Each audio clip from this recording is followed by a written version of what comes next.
আমরা সহজভাবে যৌতুকের জন্য যে মামলা করা হয় সেটির ব্যাপারে আলোচনা করব। যৌতুকের মামলা দুই প্রকারের হতে পারে। একটা হচ্ছে যৌতুকের জন্য নির্যাতন, আর একটা হচ্ছে শুধুমাত্র যৌতুক দাবি। যদি যৌতুকের জন্য নির্যাতন করা হয় তাহলে আপনি নারী ও শিশু নির্যাতন দমন আইন 2011 গ ধারা অনুযায়ী মামলা দায়ের করতে পারবেন। যদি শুধুমাত্র যৌতুক দাবি করে তবে আপনি যৌতুক নিরোধ আইন 2018 এর 3 ধারা অনুযায়ী মামলা দায়ের করতে পারবেন। মামলা দায়ের করার জন্য আপনার মূলত 5 প্রকার জিনিস লাগবে। একটা হচ্ছে একটা আর্জি লাগবে, আপনার জাতীয় পরিচয়পত্র বা জন্ম নিবন্ধন, কাবিননামা, একজন আইনজীবীর ওকালতনামা এবং আপনাকে উপস্থিত থাকতে হবে।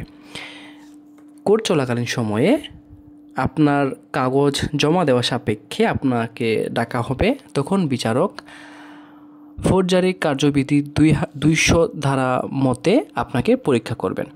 আর্জিতে যেভাবে লেখা আছে ঠিক সেইভাবে আপনার নাম, পিতার নাম, গ্রাম, থানা, জেলা এবং বয়স জিজ্ঞেস করা হবে এবং এরপরে আপনাকে সংক্ষেপে আপনার ঘটনা জানতে চাওয়া হবে।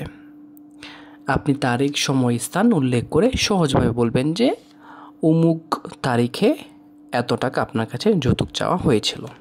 তখন বিচারক মামলার সত্যতা যাচাইয়ের জন্য মামলার তদন্ত করতে দিতে পারেন। সংশ্লিষ্ট গ্রাম আদালতের চেয়ারম্যান অথবা উপজেলা সমাজসেবা অফিসার অথবা শিক্ষা অফিসারের নিকট এই তদন্তর দায়িত্ব তিনি দিতে পারেন। সেখান থেকে তদন্ত রিপোর্ট প্রাপ্তি সাপেক্ষে আদালত মামলা আমলে নিয়ে আসামির প্রতি সমন পাঠাবেন।